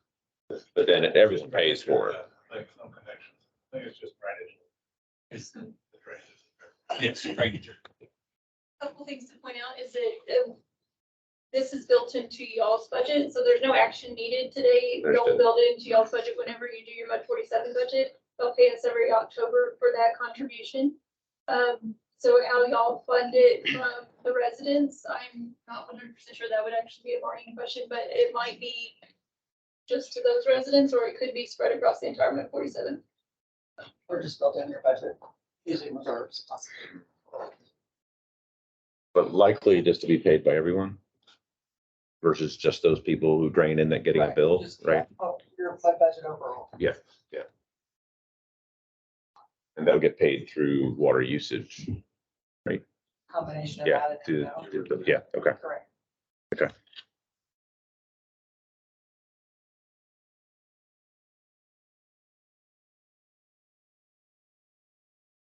Questions for anyone else? Just point out that your 10-year project plan does show the full amount of that project.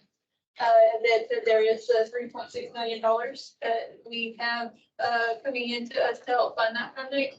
And the remaining portion of the project that would need to be funded, we'll be coming back to you over the next year or so to help talk through how we can work through funding those projects, maybe through some loans, et cetera, to get the funding for that. We started looking at their budgets and looked at reserves and just to see if there's any chance that we could do it out of reserves and then budget for it next year. We're still looking.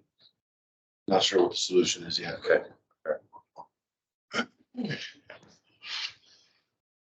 So in that little table, the 890,000, that's equivalent to the 901. 890,000 as well. So it says FY fiscal year 2024, in your total projected costs, all projects. Is that the same? Is that a coincidence of the same numbers, or are they kind of close-ish enough? 890,000 for fiscal year 24 is actually built into your budget. That is the, there's right. Okay, got it. Yeah, this. There's in the 10-year plan, you see there was $26,000 for program management on the drainage project. So the number there, so that included $9,000. Now that number is 916. Did that answer the question? I just looking at the little table, it says 890,000 for fiscal year 2024. You just described the 2024 budget of 901,000. I'm just trying to, are those the same? Okay, Actually larger than that, but we're also bringing in that cash contribution that we're anticipating rolling Gotcha. forward. And that offset with that, as well as the interest earnings, gets you to the 901 needed for next year. gotcha. Okay, thank you. And that kind of is detailed a little bit better on the pro rata contribution sheet. Yeah, that's what I was, And exactly how we get to the 901, it talks about the cash on hand, how much we expect in expenses from now until the end of our fiscal year. How we came to that ending cash balance for this fiscal year. And then the items that make up the budget for the coming fiscal year to get down to the 901. And I guess just as a comparison point, last year, y'all's pro rata distribution was 354,000, and this year being 454,000. So it is an increase overall. You know, approximately $100,000 more this year than last year. perfect. Thank you. Well. Add anything to that? or- No, I was ready to go to 13 if you all are. Yes.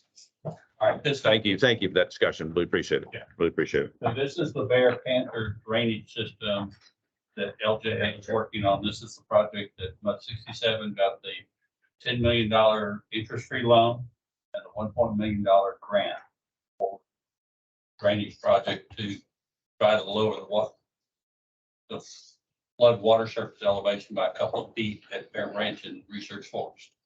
So the consultant has developed the existing drainage models. He's done all his surveying so far. So he's about 30% into the project.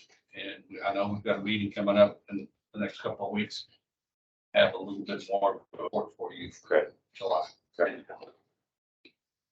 But progress, yeah, progress is moving Good. along.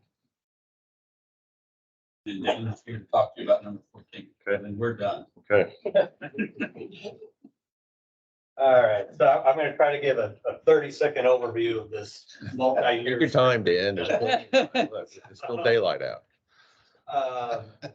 So Estuary received a grant from the Texas Water Development Board that required local matching funds. So as part of the Spring Creek detention study, a number of MUDs here in the Woodlands are local matching partners of this, along with City of Humboldt and Harris County Flood Control District.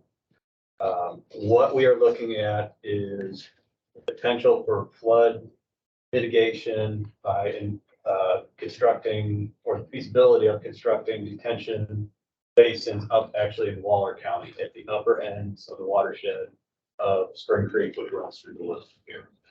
So we have a consultant on board, and they've been working through this feasibility study for about a year now. We've had 2 public meetings, one in Waller County, one that took place at the Woodlands Township here last month. They were very successful. Some of the major hurdles on the project is the actual parcels of land that we're looking at up in Waller County have potential development going, one on the residential side, one on a solar farm. So a hurdle has been coordinating with those developers. So the good news and the update I actually have is last week, the solar company reached out to SDRA to discuss potential for possibly coexisting flood detention and solar. So that was something that we're looking at. We're encouraged to have future conversations with them. There is no decisions made at this point. There's no agreements, no nothing. This is very just, let's try to discuss this and see if there is an alternative or option to that. So we're seeing that as a positive thing, and over the past year, it has been a little bit of a challenge discussing those type of things with them. So that is the update. Hopefully more to come. Overall timeline, I think it's by the end of April next year. We're looking to have a final report to submit back to the Water Development. And there will be a third public meeting to be determined in the future. Okay. Unless there's any questions, that's all I have now. Question. Appreciate it. Okay. Thanks, Dan. Done You are done. for tonight. Thank you. Well done. Attorney's report? Anything fun? Well, one regular session is over. It ended on Labor Day. I'm sorry, Memorial Day. We just finished up actually this afternoon, our comprehensive legislative summary on the bills that are of interest to our district clients. So that just got sent over to Shelley to upload to the Google Drive. So take a look at that when you have time. We anticipate there will probably be multiple special sessions to deal with property tax relief and school choice / vouchers. Where things stand right now, it doesn't appear that either one of those issues, certainly not school choice, but even on the property tax relief, that it will have an impact financially on our districts and district appraised values, district tax revenue. So one of the earlier iterations of the House plan would have limited the appraisal cap to 5% instead of the current 10%. And that would have applied across all taxing jurisdictions. And it would have limited the increase for not just homesteads, but also for commercial properties and for second homes and rental properties. So that proposal has been scrapped from the House current iteration.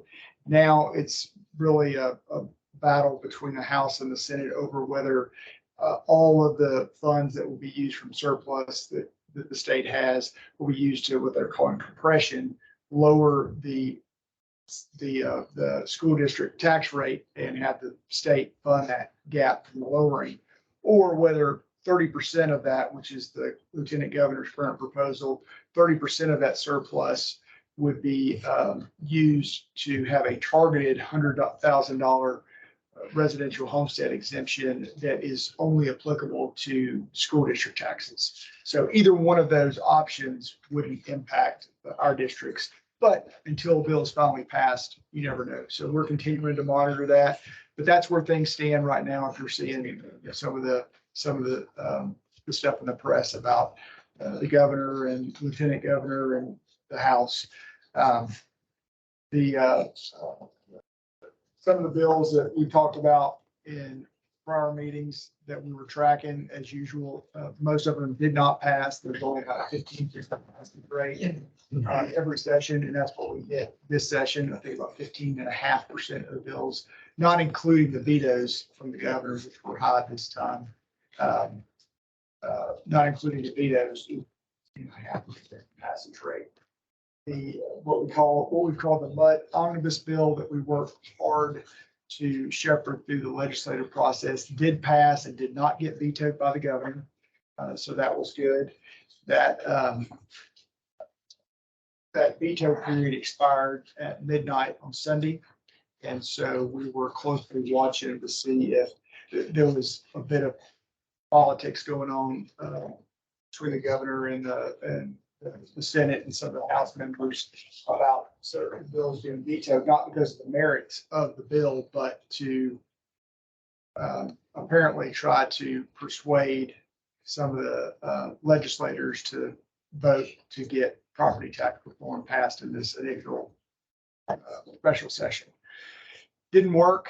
Nothing's passed, so there'll be more, but the omnibus bill passed. And the important bill we talked about for public facility corporations that allowed for some apartment and multifamily complexes to be changed from taxable to tax exempt, and the ones in smaller districts had a pretty significant impact on their tax base. And districts received no notice. It just, the values just disappeared. And the thresholds for those PFCs to be eligible were so low that there was one legislator in particular who, has multifamily property, said he could have switched all of his to PFCs and wouldn't have to lower his rent a dime.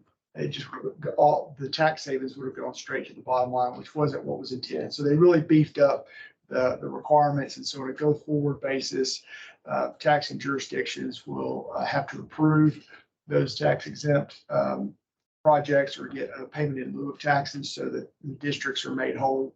And this wasn't just a special purpose district issue. It was cities, counties, school districts, et cetera. So that bill was threatened to be vetoed.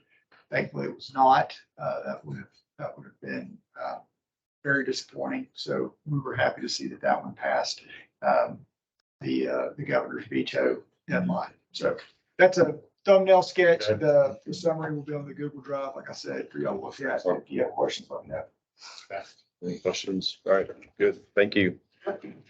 Okay, the next item, consider an act on the resolution in support of Jace Houston. I think there was a version of that in the packet, but there's another version that actually was being worked on, and there's some more discussion around that. Do you want to pick up this? I think you're kind of in charge now. Yep.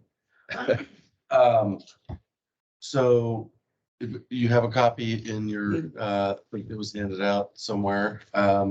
This is a resolution concerning SJRA water management. This was initially drafted probably a month ago from an individual board member on one, and has since morphed into the version you see here today. And it was placed on a couple board agendas to review and take action. It's not on all board agendas just because of time frame. Couldn't get it on all in time to get confirmed, but it is on your agenda. So the action and consideration would be, well, let me back. Metro had one, it was on their agendas. They voted to work with the GM, myself, to finalize the document with the writers and have the presidents sign the document. For those districts that it's not on the agenda, the intention, I think so far, is that it would be placed on the July agenda, and that one version would be completed by July, and that all MUDs, if they're in favor, would review, approve, and then the presidents would sign if you so choose. So that's kind of the direction it's going. Yeah. So your action would be to consider it and or work with me, and then to finalize it, and then authorize your president to sign if you so choose. Should we wait for July to see the verge? I mean, I guess there's a concept here to discuss. This is put on here as an agenda item. So what is the purpose of it? So, Yeah. well, first off, who's the audience? The audience would be the SJRA board, Lone Star, the township, and potential media outlets. That's what I've been told. What's the purpose? I think to voice your feelings towards what has occurred, what it does, what it's intended to do. I don't know necessarily what it will do. I don't know. It's more of, from what I'm being told, is a summary of facts that occurred in relationship to Jace's resignation. Yeah. You know, when we had the conservation district, Lone Star Groundwater Conservation District elections, and that kind of kerfuffle, we actually did a similar type of item where the trustees, Bob Lux on behalf of the trustees sent a kind of a resolution saying we didn't like the way that worked out, right? Registering our support. This is pretty close to home to us, obviously, with our operator being affected by some politics. So that's why it's up to each of us to decide. I decided that we put it on our agenda to have this conversation to get an idea of what the mechanics are going to be. So in July, Eric's tasked with kind of trying to come up with a version that the MUDs could agree with. Should we vote now to adopt this resolution, but even without seeing the final version, it's kind of. Well, I think this is gonna be the principal thrust of the resolution. There'll be some wordsmithing, but I don't anticipate that the substance or the main thrust of the resolution will change. Of course, if it did, then that would need to come back to court. I think what has been approved so far by the districts that had it on their agenda was to approve it subject to final revision and wordsmithing by the GM and the president, and to authorize the president to sign it once it's been finalized and approved by all the districts that are going to approve it. Now that the main legislation is over, there will be more special sessions, but does anyone know the status of House Bill 1540? And where that? It passed without the amendment. Okay. I mean, it's just. It didn't, because Jason had already submitted his resignation. Right. I mean, I just wonder if this is, Jace has already resigned. I'm still trying to figure out who's who with all. Yes. Yeah. And I haven't had a chance to read it, but the latest version anyway, this one. Yeah, So this has been a grassroots deal.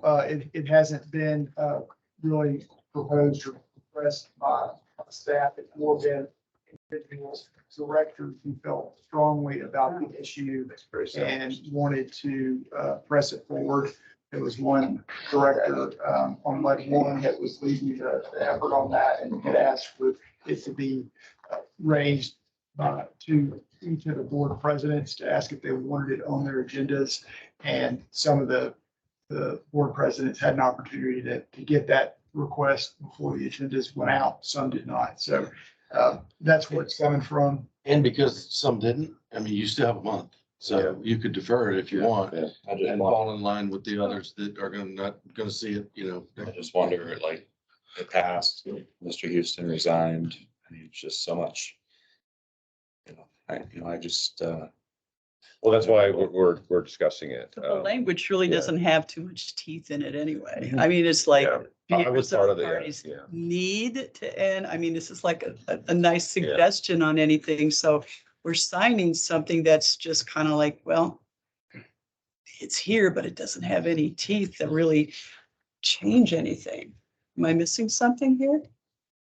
Eric? Anything's gonna change. Right. I mean, the buds don't have the authority to really drive litigation strategy for the river authority. That's it's the river authority's litigation. They dropped that strategy. I think it was more some of the board members felt like they needed to put something out there. I was part of that initial drafting, and I said, let's bring it up and talk about it. I didn't feel like I wanted to say no on your behalf. I wanted you all to see it. I'd like you to kind of be able to digest it a bit, and I'd like to be able to see the version. So maybe can we have a resolution that we Table it. table it till we see the final version? Yeah, I think you need to take Yeah. that Right. table. I think you can just Defer. have it roll till next month. I think that's appropriate. And we have a better sense of who's kind of thinking along these lines. And there's a lot of discussion around, do we want all the directors to sign, just the president, just the Yeah. board trustee on behalf of? And so it's a little bit of a moving target right now. So What I'd say is once you have a chance to get through it, if you have any thoughts or comments, send them to me. I'll collect those and we'll adjust it as we need. we get it. Yeah. Okay, awesome, deferred, okay. All right, folks, we're getting there. 17. Consider an act on Lone Star Groundwater Conservation District Phase 3 subsidence study, pages 51 to 53 in the package. All groundwater users received this letter in May from Lone Star Groundwater Conservation District. They're going to phase 3 of the subsidence study. And at that time, they were, this letter came out. They were essentially, if you read the letter, it says, we'd love for some funding help. And then also we're looking for a couple sites for our coring testing, for testing. And so that's what the letter says. As of yesterday, because it was at the STRA GRP meeting, Jim Spugner from Lone Star suggested to the GRP board that committee that really wasn't as focused on the funding necessarily at the moment as they were to try to find the locations. If you look at the handout, there's the map. Those are proposed general areas just to kind of get a kind of a spaced out representation of the whole county. So on there's 6 locations identified.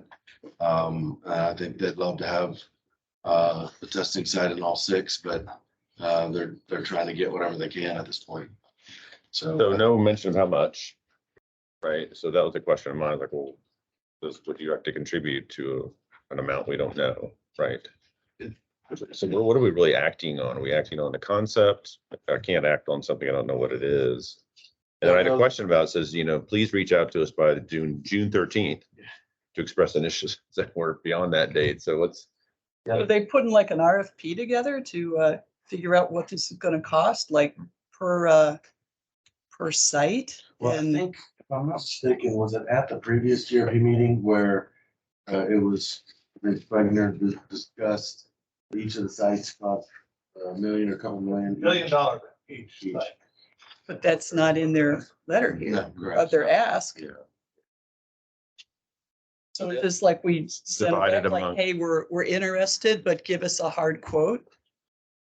No, well, the end of the letter says, any and all, anything will help, basically. It doesn't. They're looking for a contribution. Isn't- What are we contributing to? I got a 20 here. We won't turn anybody down.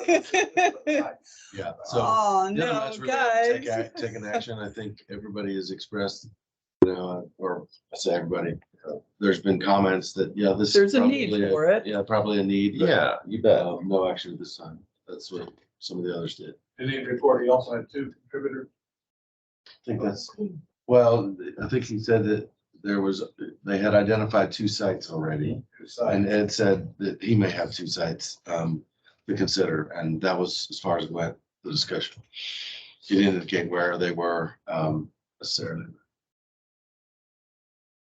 This was targeted to obviously Woodlands Muds, a larger, is it beyond? No, I think it Woodlands? was targeted to, I think all groundwater users, Yeah, it says dear stakeholder. Yeah, I just didn't know. Oh, Okay. which to Okay. me would be all groundwater. Oh, yeah. users. Okay. Well, I don't know if it's just large groundwater users or groundwater. Anybody, Yeah. So, anybody that's willing to put up a gun, that's not. It's interesting. It mentions this, the first of its kind on this page here is there not been a study in Montgomery County prior. there has been many studies that I won't go into, but this one is intended to identify the compressibility of the aquifers. And to my knowledge, that type of study has not been done. Has it? Has been not in Montgomery County, but in So Harrison. I'm saying in Montgomery County, it has not. USGS has done some previous studies, and what they're proposing, what Lone Star is proposing to do, the USGS does not support because of the methodology. But we're willing to make some sites available so that they can do their work, and maybe even put an extensometer on them so that we can measure some things. This is not for the extensometer. This is not that. This is for a core. Core samples. We do this, we do. No action. No action. Okay, thank you. Not now. We need more information. Okay. Okay, receive and act on the general manager's report. All right, a few items. Jeannie and I met with Arthur Bredehoff and Janet Jennings Doyle, the chief appraiser at MCAD. And they gave us a presentation on the proposed 2024 budget for MCAD. Just kind of the highlights of the budget to kind of increases to the normal budget or notable increases are they are considering or going through a software change. Their software that they use is about 15 years old, and they're looking to over a 5-year payout, 5-year payoff to build a new software program that they would use. And then also there's a little bit more money in the budget for ARB to address protests, the increasing protests that are becoming significant each year or growing each year. So those were the highlights of the budget. Nothing to approve tonight, just wanted to report that we had received that report. Arthur, any additional information? Mark, I think you really covered the highlights. It's important about the technology. We have a 15-year-old system. It's tough to find upgrades. It's tough to find maintenance, and the district continues to grow. More properties we appraise, more taxable properties are from HUD districts for HIS, CIS doing that. So we're investing in technology to handle growth. Next year will be over 400,000 accounts. And by 2030, the county would be at 785,000 people, and the developments just continue to grow year on year. So we need additional resources to make sure we can represent our taxing units and get properties appraised. Appreciate the support. Wanted to point out, Lone Star Groundwater Conservation District received a resignation of their general manager last week. And so that marks essentially in the year 2023, the change in leadership of all 3 major water entities in Montgomery County. Yeah. WWA, SGA, Lone Star. Yeah. So pretty significant change for water in Montgomery County for sure. Yeah. Just want to point out a couple things in the packet. I did want to note some service tenures. Today is actually Mike's 19th year here at WWA. And then Dan Kennard, one of our inspectors, or our inspector, has been here 44 years. Wow. Pretty amazing. Incredible. As I noted last month, that you actually weren't a part of, we're starting to have John come through and talk a little bit about the public outreach that we're doing at Willows Water for all the MUDs. So you didn't get to see the first installment of that last month, but we're going to start doing this at each of the meetings. He'll talk about a little bit about what our messaging is and some of the metrics behind what we're seeing with the touches and all the different media outlets that we're doing. So, John. Cool. John Geiger, Public Education Coordinator. So just a quick 20-minute presentation for you tonight. No, I'm just gonna hit some highlights, what we've been up to the last month with communications. So we have a strategic plan in place, the 12-month plan. We just exited the second quarter of that. Each quarter has a focus. We're not limited to that focus, but hone in on that. Last one was water quality. Now we're moving into summer months. Water conservation is the focus for the third quarter. We've had some encouraging numbers of late. Small sample size. We're only 6 months into the strategic plan, but we are encouraged by some of the metrics we're seeing here regarding our website page views. Those are up 34% over 2022 and up 43% over the 5-year average. So we'll keep track of those. I'll keep bringing you numbers on that front. Hopefully we'll see those continue to grow. Another major tool we have is our weekly irrigation recommendation and newsletter. It's an email, comes out every Monday morning at 9. So if you're not signed on to that, let me know. Get you on that. That has over 22,000 contacts. And right now we've got a 56% open rate, which is great. That puts us well above industry standards. And that open rate, their opening email, has increased 11% in the last 12 months. So another encouraging sign there. When people are opening it, they're clicking on the material inside. We can track that via what's called a click rate. So they're engaging with the material. So this is a really important tool for us. A lot of the material on that then feeds our social media outlets, primarily Twitter and Facebook right now. Instagram is in development.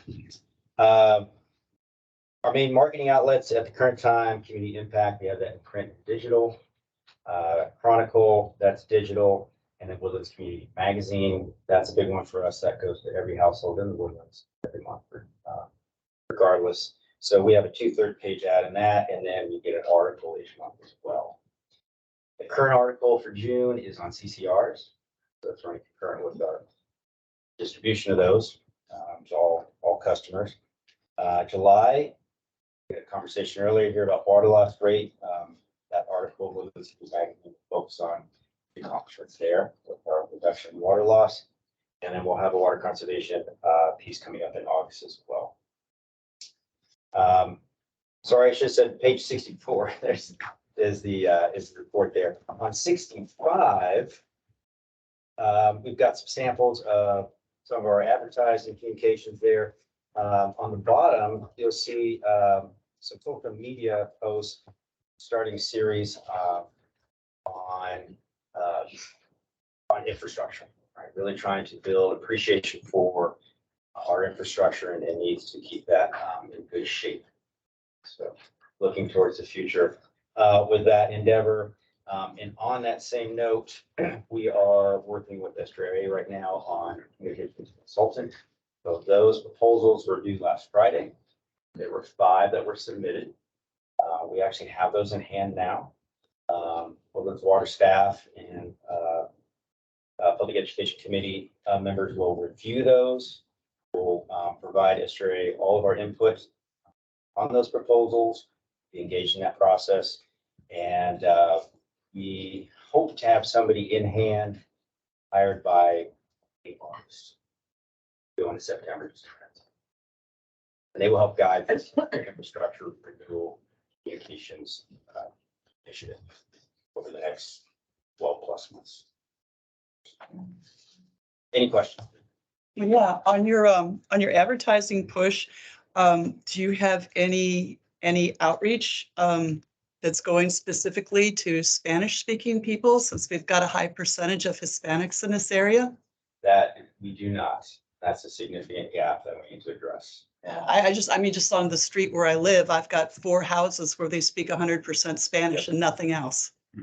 Yeah, it's something that we haven't done historically, and we will be addressing that. And it's a sizable easy fix to turn over, especially because they're high digital consumers. Good point. Yeah, and appreciate any ideas you have. Thank you. Thank you, John. Any questions? Okay. Just a couple other quick items. One, I wanted to show you and present. I took the liberties of maybe modifying what our standard was in terms of the service awards that we've given in the past. So we kind of have a new design that we've given or that we've created. It has Woodlands Water logo on it, has the name of the recipient, and it reads, our sincere thank you and appreciation for exceptional leadership and dedicated service to Montgomery County MUD, our municipal utility district number 47, and then the dates of service. And so we have 2. One is I wanted to present to Laura Norton. All right. All right.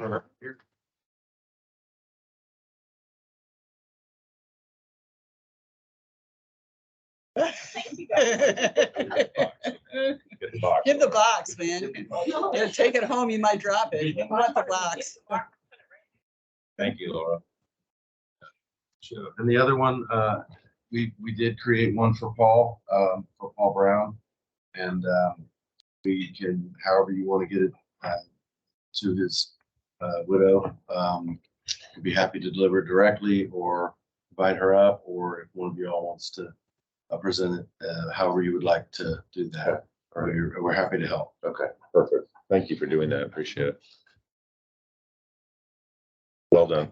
That is all I had on the. Okay. Trustee report? Not a whole heck of a lot.